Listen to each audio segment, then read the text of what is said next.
al tercer panel, disculpa, que es el panel de los errores administrativos y seguridad en el ambiente. Un poco de utilizar el ambiente de local, utilizar lo que es la arquitectura para evitar pues, riesgos o oportunidades delictivas. La primera pregunta es con respecto al ajuste de inventario. Para aquellas personas que no estamos muy metidas en el tema de la hostelería o del almacén, la logística, ¿qué es un ajuste de inventario? Bueno, un ajuste de inventario es cuando tú vas a comparar el stop de las ventas con el stop real. Es decir, yo he vendido una cantidad de productos, ¿verdad? Y deberían quedar en el almacén esta cantidad de productos. Cuando la cantidad de productos que quedan en el almacén es inferior a la que debería haber, se hace un ajuste de inventario. Es decir, reacomodo estos números. Si, por ejemplo, mi inventario dice que deberían quedar 12 botellas de vino y en realidad quedan 5, pues entonces yo, en vez de averiguar qué es lo que está sucediendo o dónde está el error, ajusto que en realidad en el almacén quedan solo 5 botellas de vino. Eso es un ajuste de inventario. Y a la hora de realizar estos ajustes de inventario, ¿toda la plantilla tenía acceso? No, a los ajustes de inventario tenían acceso más que todos los responsables, específicamente los responsables. Pero una cosa que me parece muy delicada es que hacer inventario no solamente lo hacían los responsables, sino que en muchas de las empresas lo podía hacer cualquiera de los empleados. Es decir, así personas que a lo mejor tenían poco tiempo en la empresa igualmente podrían ir al almacén y hacer ellos el conteo sin tener ningún tipo de preparación previa, por ejemplo, ¿no?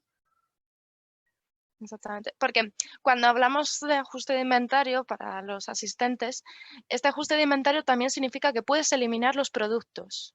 Vamos, que si no tienes una tecla si tienes la tecla para borrar, lo eliminas del inventario, entonces eliminas todo el rastro y toda la trazabilidad. Entonces robarlo es muy, muy fácil. Es sumamente sencillo. Y en algunas empresas, en algunos establecimientos, tienen el balance económico y tienen el tema de las pérdidas, pero y tienen una tecla para identificar aquellos productos que hayan sido sospecha de robo, pero no todos. Bueno, aquí en los pequeños locales podrás imaginarte que no. De hecho, un 20% de los entrevistados ni siquiera hace inventario, que a mí me parece bastante significativo que ni siquiera se realice un inventario. De los que lo Sí. realizan hay personas que lo realizan una vez al año nada más. Imagínate cuántas pérdidas pueden tener. Es que no tienes ni idea de lo que están vendiendo ni de lo que están haciendo. Eso yo creo que no mirarán en el inventario porque ganan mucho dinero. Si no, yo creo que ahora con todo el tema del COVID, ahí van a mirar el No inventario de había pe a pensado pa en eso. para que les cuadre todo, porque si no, porque tú empiezas a mirar el inventario cuando te está afectando económicamente. Exactamente. Pero sí, lo que te digo, o sea, los resultados que lanzaban el tema del inventario era como observar un manual de todo lo que no se debe hacer para cuidar su mercancía, ¿sabes? Era como que todo lo que no se debe hacer, que todo el mundo tenga acceso al almacén, que todo el mundo tenga acceso a hacer el inventario, que se puedan hacer ajustes de inventario, que no existen auditorías de si estos inventarios se están realizando correctamente o no, ¿no? Eh, yo quería ponerte un caso específico de una de las empresas para las que yo trabajé. Aquí es bastante frecuente y de hecho la pregunta está incluida en que el almacén se encuentre afuera del bar. ¿Por qué? Porque los bares son pequeños y estamos hablando del centro de Granada, uno está al lado del otro, entonces buscan locales que no estén en plena vista al público, que son locales que no se alquilan como bares, sino como almacenes. Entonces a lo mejor están a 2 o 3 cuadras del lugar del bar, ¿no? ¿Qué pasa? Que yo mando un empleado cualquiera para allá y sí, muy bien, tengo cámaras aquí en el negocio y tengo cámaras en el almacén. Pero nadie supervisa que estas personas lleguen con la cantidad de mercancía que salieron del almacén. ¿Tú sabes cuántas cosas pueden pasar en el trayecto? Entonces, ¿cómo descubrimos esto? Porque este responsable pues me preguntaba de que él me decía, mira, por ejemplo, hoy me faltan 6 botellas de vino. Entonces yo le decía, ajá, ¿y qué crees que pasa? Bueno, de seguro se lo están regalando a la gente, que mirando por encima, ¿no? Su percepción. Y yo le digo, ¿cuántos clientes tuviste hoy? Como 80. ¿De los cuántos más o menos beberían vino? Pocos, 20 personas. Ok. Entonces regalaron absolutamente a todas esas personas el vino, porque imagínate, estamos hablando de 6 botellas de vino. 6 botellas de vino son un promedio de 36, 40 copas de vino que regalaron y tú no te diste cuenta estando todo el día al lado de ellos, ¿no? Yo pienso que la posibilidad tiene que ser otra. Entonces le digo, revisa la basura para ver si estas botellas de vino están vacías allí. Entonces allí compruebas si las han realmente regalado o se las han bebido o lo que sea, ¿no? Efectivamente no estaban allí. Entonces ahí fue donde yo le propuse que hiciera este experimento, que fuera mandando todos los días un empleado diferente y viendo qué mercancía salía de ahí del almacén y qué mercancía llegaba. Y no solamente se robaban cajas de vino en el trayecto, o sea, cajas de vino, cajas de comida, cajas de todo lo que se te ocurriera, ¿me entiendes? Imagínate, el empleado que robaba tenía 8 años en la empresa. ¿Cuánto tiempo pudo haber estado haciendo esto? Ya tenía un máster en llevarse cosas del almacén. Pues sí, sí, sí, sí. Aparte era el que hacía los pedidos, ¿qué te puedo decir? Bueno, entonces aumentaba más, aumentaba. Te hablo de una empresa con recursos humanos, te hablo de una empresa con 13 sedes, o sea, no es una empresa, no es un bar de la esquina. Pues que nadie está a salvo. No.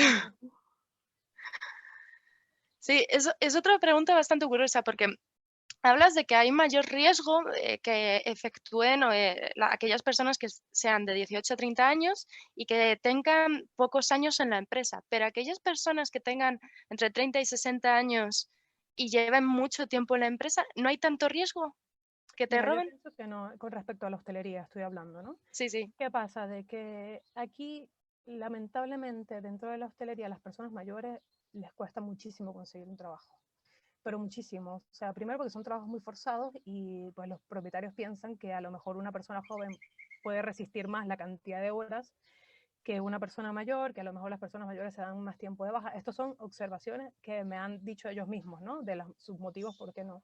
Y por lo que pagan en seguridad social también. Entonces, ¿qué pasa? Una persona de 50 años a lo mejor lamentablemente se pasa 6 meses buscando un trabajo en la hostelería, en Granada, que sobran las ofertas. Pero una persona de 20 consigue hoy mismo, con o sin experiencia, ¿me entiendes? Entonces, cuando yo tengo 50 años, yo creo que esto es un factor muy importante de contención, que es lo contrario del factor de riesgo, ¿no? Hmm. Que no pueda conseguir trabajo el día de mañana, ¿me entiendes? Entonces, si yo consigo un trabajo, o tengo un contrato indeterminado con 50 años, es muy poco probable que yo ponga en riesgo mi trabajo. Exactamente. Vamos siguiendo con las preguntas.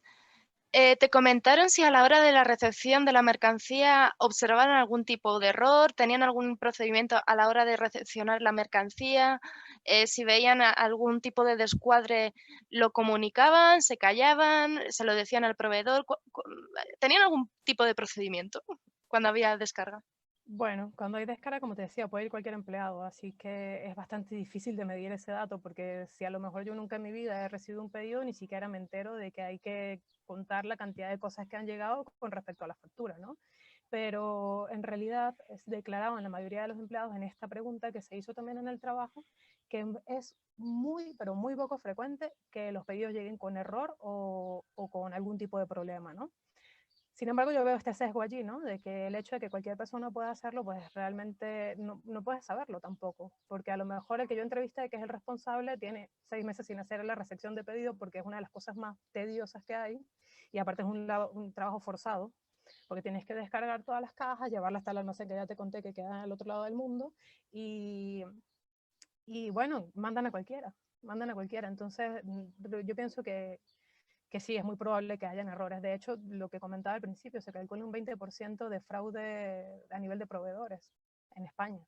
Y un 20% no es poco. No, para nada, pero para nada. Em, ¿Solían tener mucho descuadre de cajas y valoraban o medían? Bueno, ya me has dicho de que muchos bares no lo hacen, pero los que lo hacían, ¿solían tener algún porcentaje de descuadre de las cajas que recibían con respecto a las que habían solicitado? Mira, este dato fue muy curioso, ¿eh? Porque yo no pensé que cuando tú ya niegas el hurto interno, cuando niegas un montón de cosas, que fueras a declarar en las encuestas que sí habían descuadres de cajas frecuentes, ¿no? ¿Qué pasa? Que cuando yo indago un poco más en la pregunta, resulta que muchos de los descuadres de caja eran en positivo. Es decir, que en vez de haber un faltante, hay un sobrante en la caja. Ahora bien, es muy lamentable, yo creo que es un poco el desconocimiento, que las personas no entiendan la gravedad de un descuadre positivo. Normalmente los descuadres positivos se dan porque un empleado no está facturando lo que se está vendiendo. Y esto es un arma de doble riesgo. Primero porque absolutamente más nunca te va a poder cuadrar un inventario en teoría de que lo lleves, ¿no? Y no solamente el inventario, sino que no sabes lo que se está vendiendo, después no puedes saber a lo mejor cuáles son los productos que salen más o todo este tipo de cosas, sino que la persona que no está facturando, lo más probable es que se esté robando el dinero, porque ¿cuál es tu motivación para no facturar? Si yo no facturo algo que estoy llevando, ¿verdad? Vengo y te digo a ti, Begoña, son 4 euros tu cerveza, son 2 cervezas que no facturé, me las llevo, ¿no? Entonces, ¿qué pasa? ¿Por qué los descuadres positivos se asocian con esto? Porque las personas suelen dejar dinero de sobra en la caja para no levantar sospechas de las cosas que no están facturando. Porque claro, tú llevas una cuenta mental más o menos en tu cabeza, ¿no? De a lo mejor en esta vez fueron 20 euros, en aquella mesa tanto, en aquella mesa tanto, en total son 60. Bueno, me voy a llevar solo 50, como para no levantar sospecha o por si me equivoqué en algún cálculo, ¿no? No cierren negativo. Entonces, estos descuadres son sumamente peligrosos. Por lo menos en Italia había una persona que se llevaba hasta 120 euros diarios con este tipo de razonamiento. Y con devoluciones ficticias que, por ejemplo, no, las devoluciones no tenían que estar autorizadas. Una cosa que me parece totalmente absurda. Lo que hablabas tú de, por ejemplo, de los ajustes de inventario. Sí. Los ajustes de inventario tienen que estar absolutamente autorizados, restringidos. Exactamente. No, y es muy curioso lo que digas de esta persona. En vez de irte a Las Vegas y jugar al blackjack y ganarte tanto, pues vas a... Y el empresario va tranquilo porque este dinero además a lo mejor era propina y no la agarraron, por ejemplo. Es el Exactamente, desconocimiento, ¿no? De lo grave que es este dinero de más en la caja. exactamente. ¿Por qué crees que el 76,9% de los bares y restaurantes no ha establecido políticas de cobro? Porque no lo ven necesario. Y porque es lo que te comentaba al comienzo, es agregar una persona más en la plantilla. Y ellos no lo ven necesario. Una cosa que es totalmente absurda, porque las políticas de cobro, aparte de que todo el mundo mete mano en la caja y al final ni siquiera sabes cuál es el responsable si hay un faltante, la otra consecuencia de esto es que como todos pueden cobrar, hay muchos errores administrativos al respecto. Es decir, tanto en cuando das el cambio, porque estás apurado, porque estás haciendo muchas otras cosas al mismo tiempo, ¿verdad?